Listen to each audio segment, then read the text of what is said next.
from July 21 until July 23, yes, a staggering 48 hours, I visited Kos, a Greek island close to Turkey.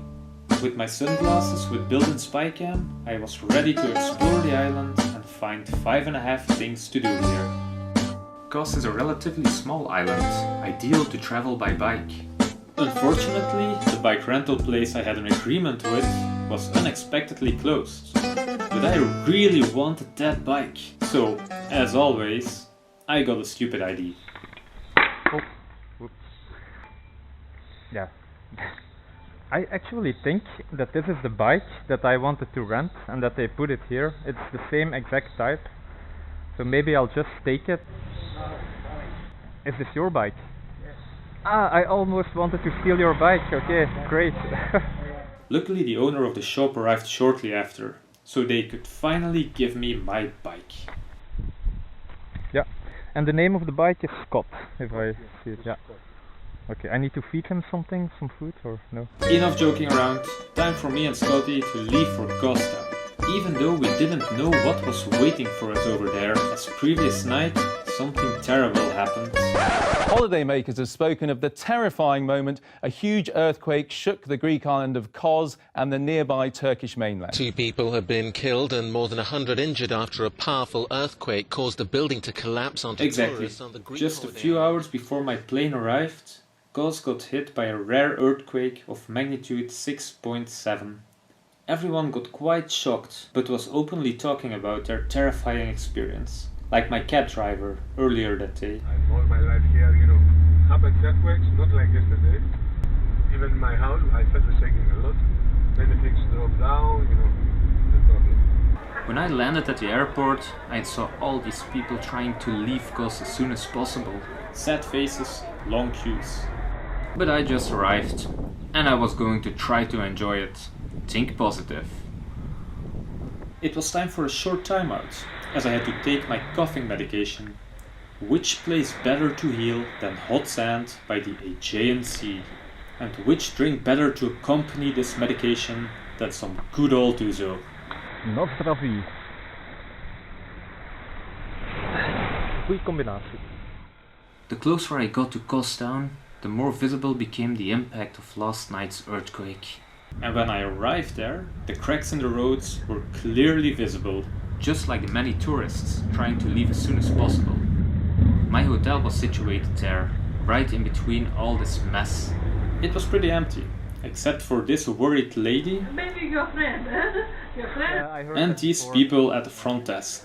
Yeah. You're a tourist, right? Tourist, From yes. which country? Belgium. Belgium. Have you heard about the earthquake?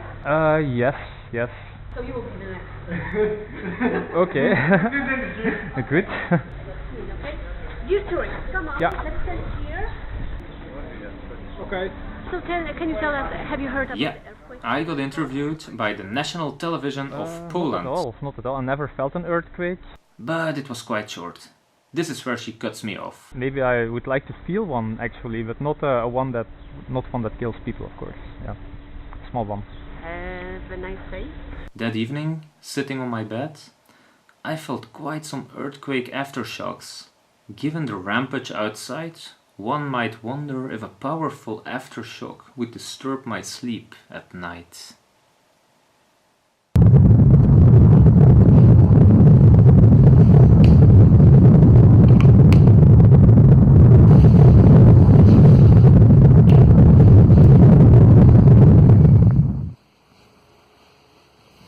Just joking.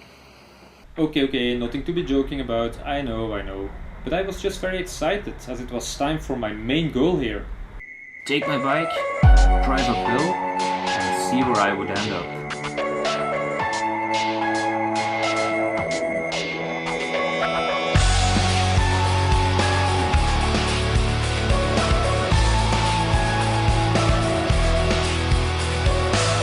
When you just drive uphill without any real plan, that's when you get to the most beautiful places, but also to the most unusual ones. Like this poor neighborhood, unfinished buildings, or this improvised toilet at the side of the road. Beautiful. Time to move on, but there was a problem. voel me echt wel ziek eigenlijk. My coughing got a lot worse, so I took some more medication. And Ouzo. And Mawam candy or whatever it's called. It didn't help.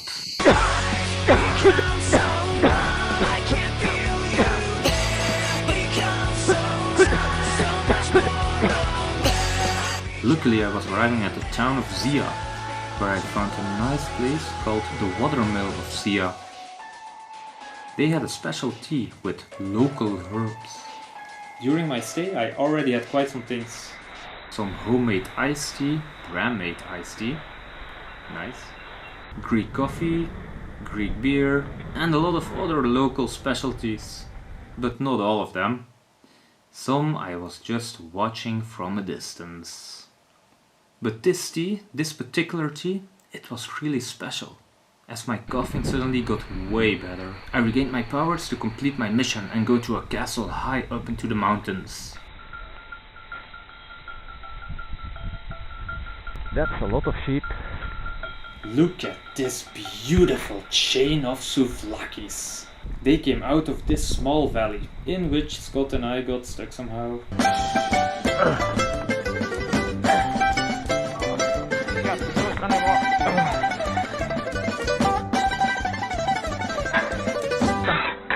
I'm completely destroying Scott here. Yeah, he's gonna die. I think Scotty wasn't too happy with the whole situation, as he tried to strangle my shoelaces.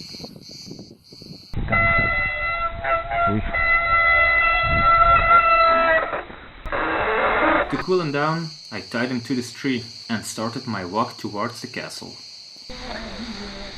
But I got distracted by some weird music and I got off track. Where the hell were these Greek angel voices from heaven coming from?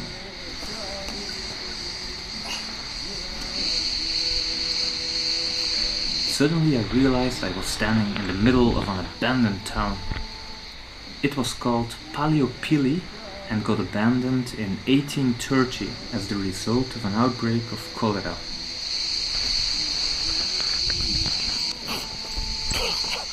Okay. A big bee just here at the start. Nothing. It's okay. Haunted by bees, unable to find the source of the weird old Greek music coming from the past, and forced by the setting sun, I had to head back as soon as possible. And it was during my trip downhill that it became clear to me what were the 1, 2, 3, 4, 5 and I have things to do here in Kos. First thing to do here, rent a bike and randomly drive uphill. You'll get up to the nicest places, all by your own power. 2. Go off track from the main roads, as that is when you'll get surprised by sheep, climbing goats, ancient buildings, and even sperm cells drawn in the sand, followed by some nice bikini babes. 3. Drink a special herbs tea at the watermill of Sia, nothing that this tea can't fix. 4. Find the crack in space-time at the abandoned town of Pali, aka try to find music from the past, as I failed to do so. 5. Collect as many Greek smiles as possible. Greek people can be quite closed at first, but once you open up to them, they expose a kindness rarely seen. Now the have thing to do, which might not even be a thing to do at all. Could this be related to the heavy aftershock which hit me while driving downhill? No, the have thing to do is to replace your medication by Ouzo. That's a very bad idea. So in the end I gave away my bottle of Ouzo. And look, there is that Greek smile again. That's the thing with the Greek, you know. You can secretly tape them. You can somehow enslave them. You can crack. You can shake them. But you can never break them.